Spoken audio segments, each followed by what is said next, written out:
Hello there, Dr. Jimmy, of course. And today's Sunday, the 4th day of September. Do you know what that means? It means that Halloween Horror Nights is next week. Oh boy, next week is Horror Nights. Yay! Do the happy dance. Yes. Unless, of course, you're living in Japan, in which case, it's this week. Lucky bastards in Japan. Like my friend Scott over there in Osaka. Yeah, Scott Yukin lives in Osaka, and so he gets to go to Horror Nights this coming weekend. What a lucky bastard. Anyway, today's t-shirt is Exterminate! Yes, a Doctor Who t-shirt, very good. There's some Doctor Who logo on the back. I don't feel like turning around. Just imagine it. It's in red, on black, just like this. Only it's just Doctor Who. The one with the 11th Doctor logo, so you know what it looks like. Okay, that's fine. Well then, a while back I made some videos for you called Horror Nights Who's Who, talking about some of the people you might meet at haunted houses, having Horror Nights 26 this year in Orlando. But I'm not done. No, I didn't mean to fit that. There's more to do. And so this is my next one. It's taken a while now since I made the last one, a couple of months actually. But I'm calling this Horror Nights Who's Who, The Walking Dead. The Walking Dead? Why do you need to do a Who's Who video for The Walking Dead, Dr. Jimmy? I don't know, why do I need to make one? I mean, after all, everybody knows all about The Walking Dead by now. This is the 5th damn year we're doing The Walking Dead at Horror Nights. After 4 consecutive years of Walking Dead houses, they have 1 more year at least. Hopefully that'll be it. For a Walking Dead house at the event. Pooey. Why? Well, first let's talk about the series a bit. And it's based on a comic book, or graphic novel if you're going to be all sort of pretentious. Yeah, it's a comic book, but it's amazing. It's bloody incredible, unprecedented, and defies logic. If you told me, you know, after 6 seasons, so guess what, 7 years ago, there would be a television program on the air based on a comic book that would become a huge hit program, I would have said, oh sure, something like Batman or Superman, you know, the X-Men maybe, something based, or Spider-Man, you know, something based on one of those Marvel or DC superhero series, you know, mainstream comics, the ones that are the most popular in comic books. My whole life, you know, it's been superhero comics. I've always outsold any other sort of comic, and especially those from Marvel and DC, the big two. Now, Marvel controlled by the powers of Disney, and DC controlled by the powers of Warner Brothers. Yeah, what's up, Doc? Yeah, you know, those guys. So they control all the power, those two major mega media corporations, and you know, there's all sorts of programs on the air about those superheroes, and not to mention Netflix and everywhere, and on movies. That would be the big thing, I would think. But no. The most successful comic book adaptation of all time on television would be based on a black and white independent comic book from Dark Horse. That's a horror comic. I mean, horror television programs have never been that high in the ratings, even if they're cult favourites. You know, programs that you love are only on for 1 season and never come back, like Kolchak the Night Stalker back in the 70s. That was, oh, I love that show, then it's gone. Poof. You know, that's the way it always has been for horror.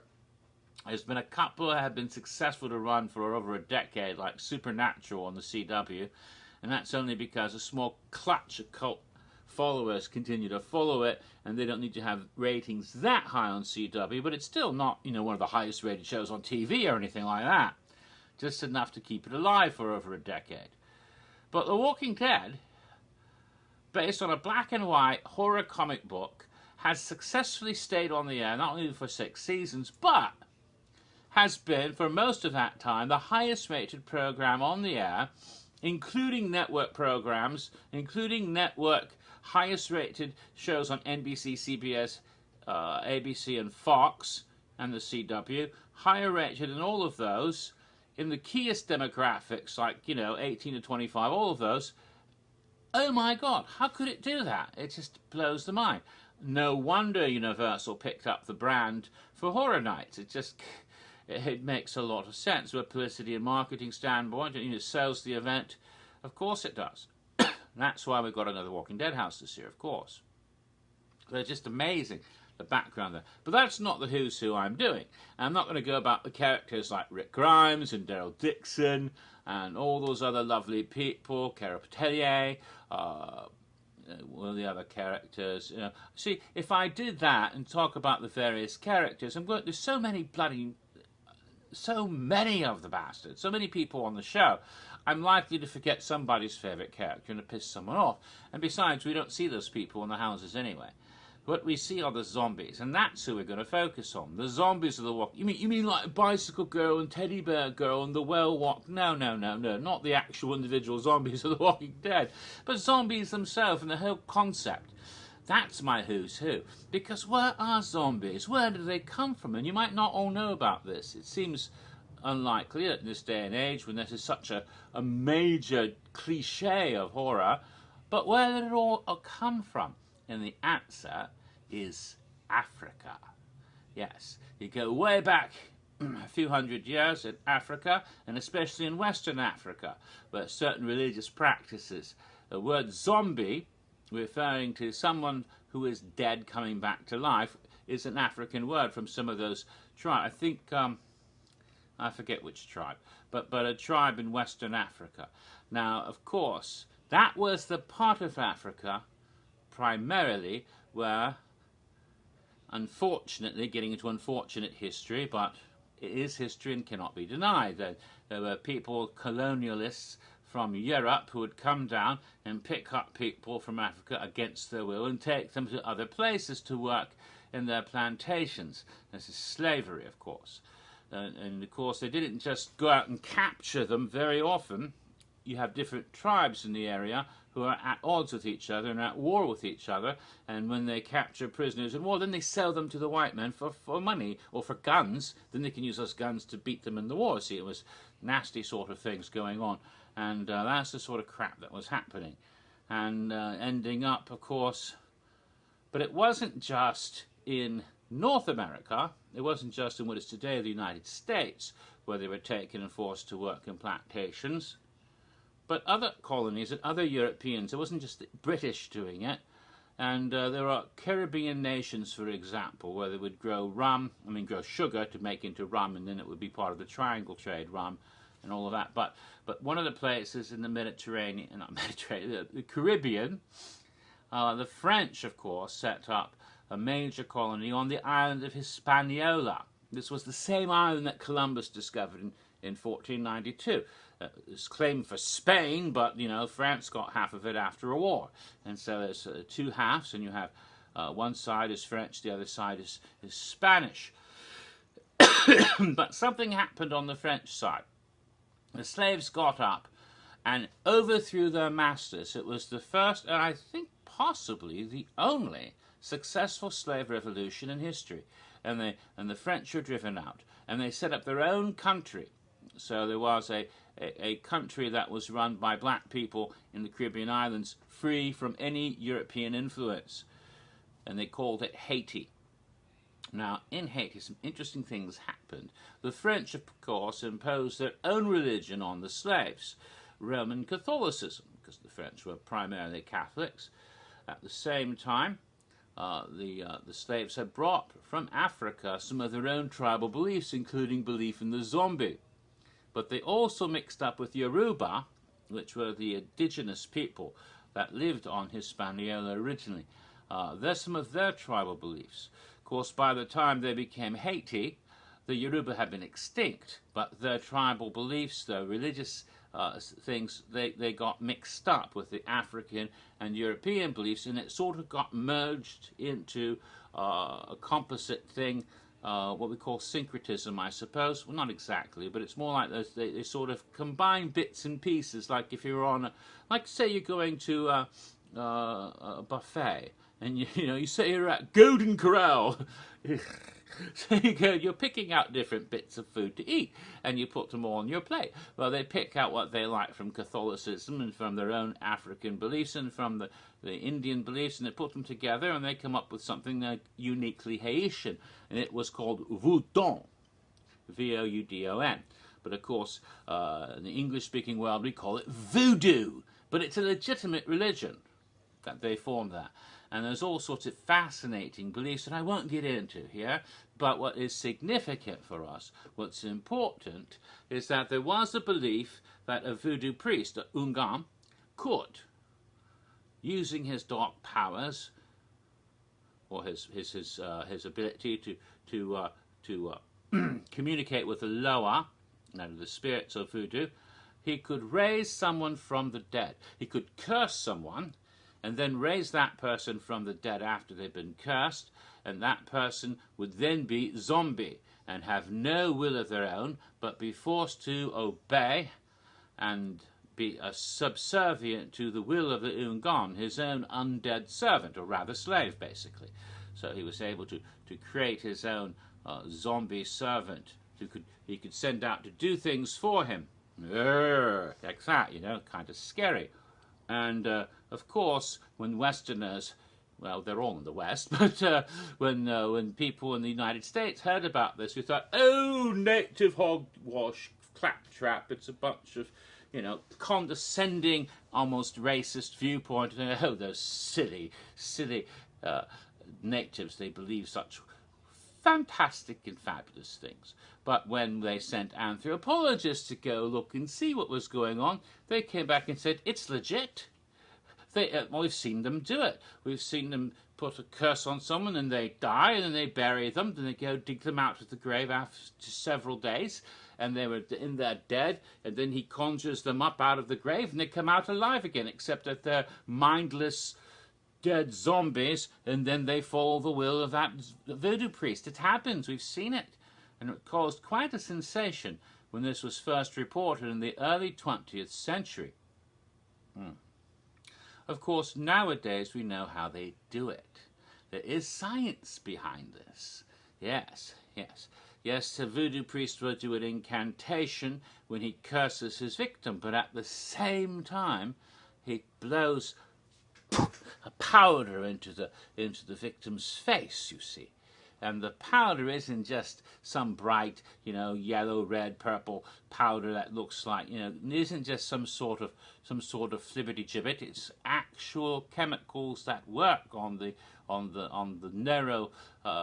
neurological system, because the voodoo priests have understood how to figure out just a perfect recipe. Now, there's some stuff in the powder that has no, it's there for show.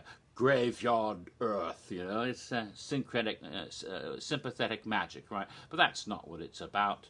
No, there's a couple of very important powders. One comes from a plant. It's called the datura plant, but you might know it under the name of the angel's trumpet. It's a very pretty flower that's shaped like a trumpet, and you even see them right here in Florida. I've got a couple in my own yard, for that matter, and several in the neighborhood. They have all these beautiful blossoms hanging down like trumpets. Very pretty, but the hallucinogenic blossoms. Now, some kids who sometimes pick those and make a tea out of it, and every once in a while you hear that some kids did this so they could trip out on them, and yeah, they trip out, but sometimes they drop dead too, because they don't know how to do it correctly. A lot of native shamans have used datura to go into visions, but again, you know how to, well, like any recipe, you have to put in the correct amount of every ingredient, you see, because in addition to causing visions, it can also cause death. So that's very important. So the Ungan knew exactly how much datura to use. But the key ingredient is the puffer fish. Now, these are those little funny fishes that have little spiky things on them, but when they get alarmed or annoyed, they swell up. They suck in water, and big round ball with all these pointy spikes sticking out like a pincushion. You don't want to bite that if you're some sort of undersea predator. But even if they didn't do that, you wouldn't want to bite a pufferfish anyway, because they contain a neurotoxin. They're one of the most poisonous animals on Earth. They contain a deadly neurotoxin. Now, some very clever sushi chefs over in Japan have figured out a way of serving up the meat of the fugu, as it's called in Japan, in such a way that it will not kill you. You see, the key point is not to pierce the internal organs, especially the liver, because if you even prick one of those parts of the fish, then the whole fish becomes deadly toxic. But if you do it just right, and they train for years and years and years and years before they ever serve a person, but even then once in a while one of them messes up, and you hear about, oh, somebody was eating this delicious fish, and suddenly, that's it. Because it's a deadly, deadly neurotoxin. How it works is it starts to paralyze you entirely. Your mouth will go numb, and then your face will go numb, and then your whole body will go numb, and you can't feel anything. Ooh, it's like going to the dentist, but all over your whole body. And then you won't be able to breathe, and your heart will stop, and then you're pretty much dead. So that's the way it works. Yeesh, nasty stuff. But these Ungans in Haiti knew how to take the toxin from the fish, mix it with the datura and all the other ingredients in just the right percentages, and make this zombie powder. So when they blow it into the face, what would happen to the victim is the victim would seem to die. His heart would not stop. It would slow down to the very tiniest bit. To the very tiniest bit. His breath would become shorter. It seems to not be breathing, and you wouldn't be able to tell. You'd take his pulse, you couldn't feel anything. His heart rate would be so slight that it would be impossible to detect, and at least unless you have all sorts of modern equipment, but they didn't have that back in Haiti in the day. And you put a mirror up to the face, there'd be no sign of breath. This person is dead. And then, of course, what you do with a dead body, you bury them. They had no embalming or anything. You just put them in a nice coffin, put them in the ground immediately, because you don't want it to rot and make, rotting corpses create pestilence and disease. So they bury them right away. And then a couple of days later, right about the time, and he knows, because he's got this down to a science, you see. The Ungan knows exactly when it's going to wear off. And that's when he digs up the corpse and does his ritual of resurrection. Just at the moment, to the second, he knows, because they're clever that way. That's when the drug wears off and the guy comes out of the grave. But what happens is the neurotoxin, during the time he's in that comatic state, that near-death state, it's also causing brain damage, especially on the areas of the brain that concern his ability to have a will of his own. Plus, he's been brought up to believe his whole life in the zombie.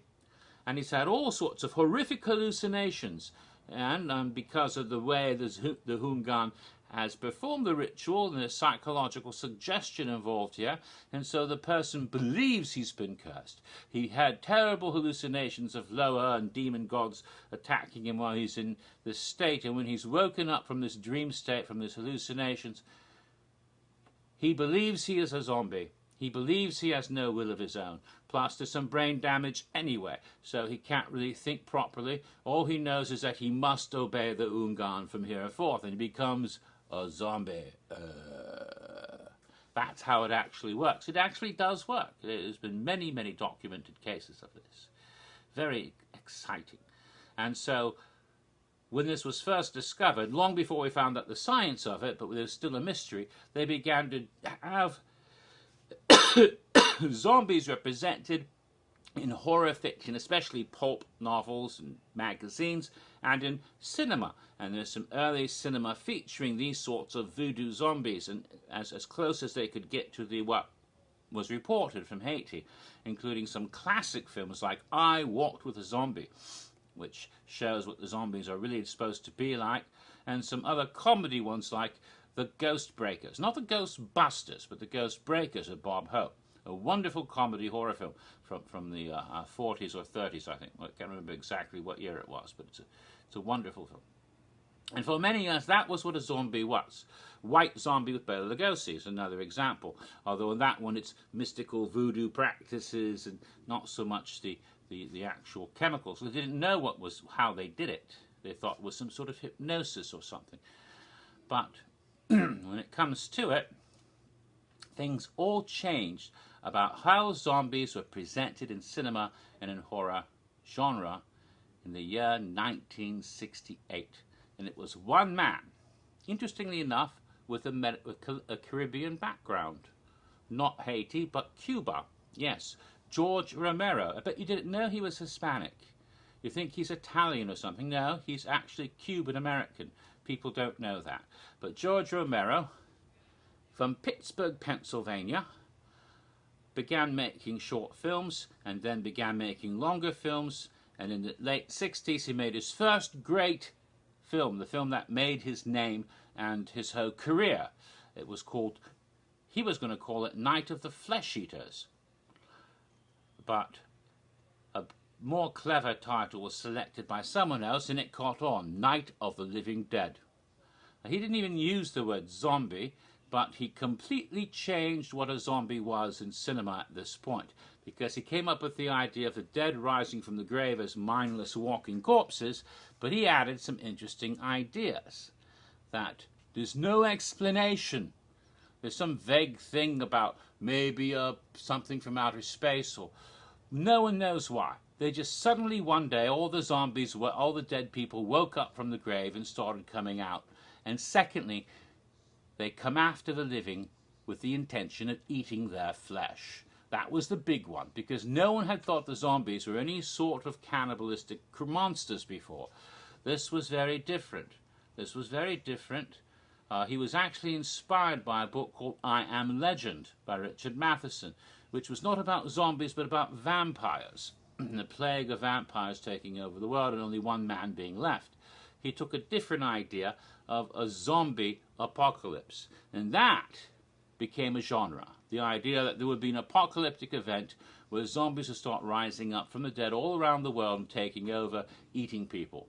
Something that no one had ever thought about before. Romero invented it. So, George Romero has created one of the major tropes of horror. Big one. I mean, it's as big as vampires or werewolves. And so you can hand it to him for the whole subgenre of the zombie apocalypse, which started with Night of the Living Dead, and then of course he made other films like Dawn of the Dead and Day of the Dead and Tea Time of the Dead, sometime between 7 a.m. and 8:30 in the morning of the dead. Now I'm being silly there, but it got rather silly. The recent films is Land of the Dead, Diary of the Dead, and I don't even know all the other ones. But it started though with Night, Dawn and Day, of course, the first three. And of course that nothing succeeds like success, and that spawns imitation, and that is what happened. One of the first imitators was a man named Fulci in Italy. He started making his own movies that were supposed to be sequels to Dawn of the Dead, which had the title Zombie in Italy. So he made Zombie 2, which had nothing to do with Dawn of the Dead, but he just called it that, and started making a whole bunch of his own movies there, and people began using that, and they really have nothing to do with Romero's franchise, but they follow some of the same rules. Zombies rise from dead to eat people.